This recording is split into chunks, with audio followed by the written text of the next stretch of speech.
We're going to go into our final segment now, and taking us in is Emma.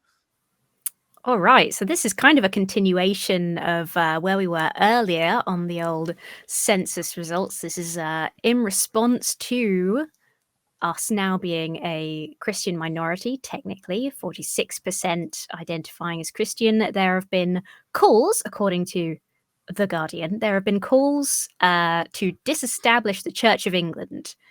Now that technically the Church of England, or Christianity in general, Church of England would be even less, Christianity represents the minority of the country. Should we have, people are asking, a state church? I mean, it sounds preposterous, and this is a lot of how it's sort of, a lot of the opinions shared in the article. It's sort of preposterous that we've got to 2022 and we have a state religion that the king is the head of. It feels very medieval. Personally, this is I'm being the negative naysayer. I can't see it happening just yet. I'd love to disestablish the Church of England. Christianity is still, like I said earlier, it's a majority minority. It's still our majority religion by quite a way. But wouldn't it be lovely? We do have such our society in general is so much more secular than it used to be. And it is weird having such a secular society so tied to an official religion, and I'd be happy to do away with it. It's the things that this would sort of impact is things like schooling. It wouldn't have to be taught in schools. The Church of England gets I think 26 members at the House of Lords. Just things that are just no longer sort of necessary. I mean, when I was at school, I'm still annoyed in hindsight at the fact that when I was in school, Christianity was just an inferred part of it. Although the big statue of Jesus at my high school had the perfect spot in his elbow for getting a tennis ball stuck in it, and they got stuck there and decayed over many years, and that was quite funny. But yeah, I'm excited at the prospect. I can't see it happening anytime soon.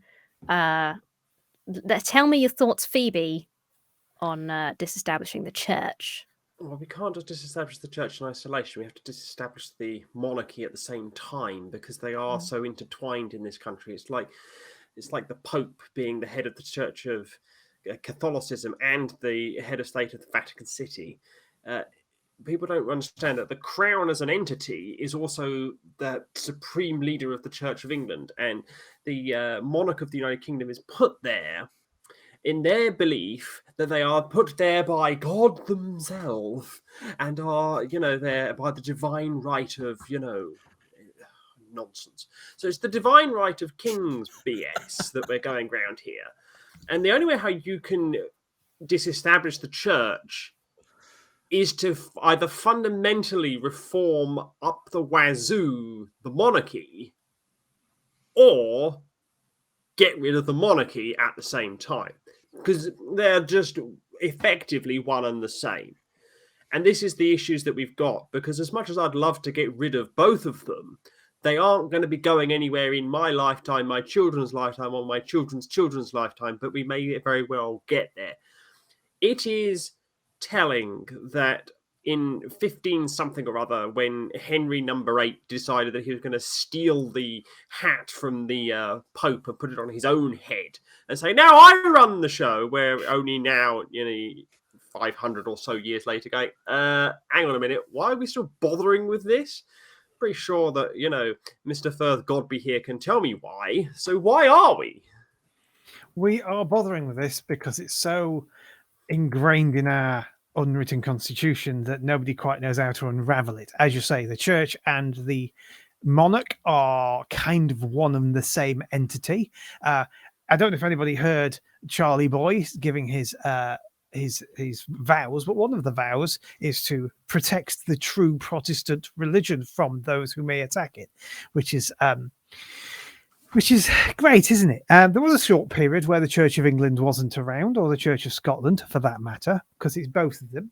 And that was this little period where we didn't have a king at all, where another Charles, the first one, kind of lost that bit. And so the Puritans took over, and the Church of England was kind of put on hold, and it wasn't really there. And then when the monarchy came back, it came back, and it's all that. So it is really, really deep and wound within us. But what we can do in the meantime, since the king is a monarch and he needs to go, but at the moment all he can do is go, okay, I'll sign that without some kind of crisis. What we can do is get the bishops out of the Lords. I mean, we can get the Lords out of the Lords. That's the dream. But first, let's at least get the bishops out of the Lords, so that we don't have a religion having undue power over our legislature. It's just wrong. They shouldn't be allowed to say something about our laws, really, just because they've worn a certain type of frock and dog collar for the right length of time. You know, that's not good enough. So maybe we can't completely disestablish the Church of England, but maybe we can at least get them out of there. Maybe, possibly. Yeah. What do you think, Richard? I think we've all kind of touched on, and this, I don't think this was actually in the article itself, but I think we've all touched on the idea that the church and the monarchy are the flip side of the same coin. And I think should we disestablish both of them? I think yes. I think absolutely. And for those out there who may be monarchists or who may be Church of Englandists, this doesn't mean get rid of them altogether.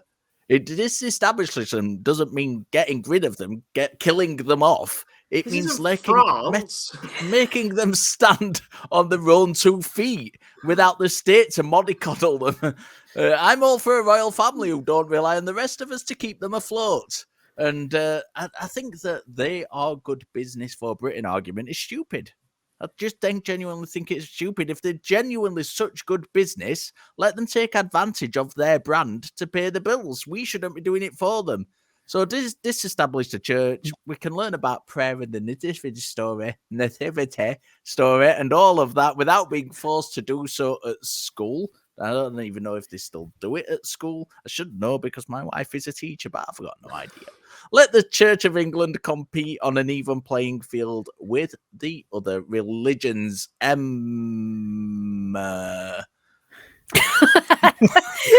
Never been I was less reading sure. something while saying your name. I was reading something completely different. Less sure if I'm allowed to speak, but I will.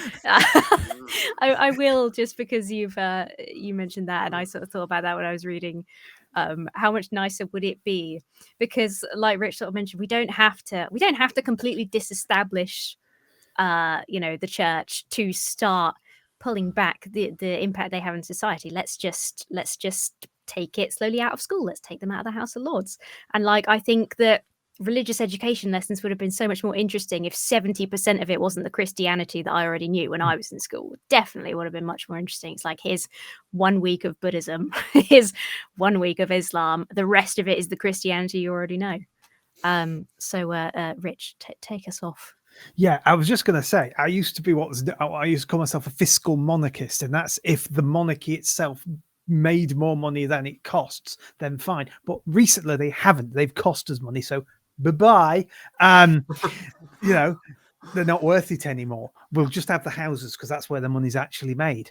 Yeah, and you're right again. The RE again, back to the fine Mr. Copson of UK Humanists, who has also been trying to get humanism into RE classes, as tough as it is, because it should be a discussion of all faiths and none a religious education class. It shouldn't be anything else. I mean, most theology departments, I know the one at Cambridge, for example, is mostly atheists trying to work out when secularism came from these days. So maybe RE should be a similar thing in schools.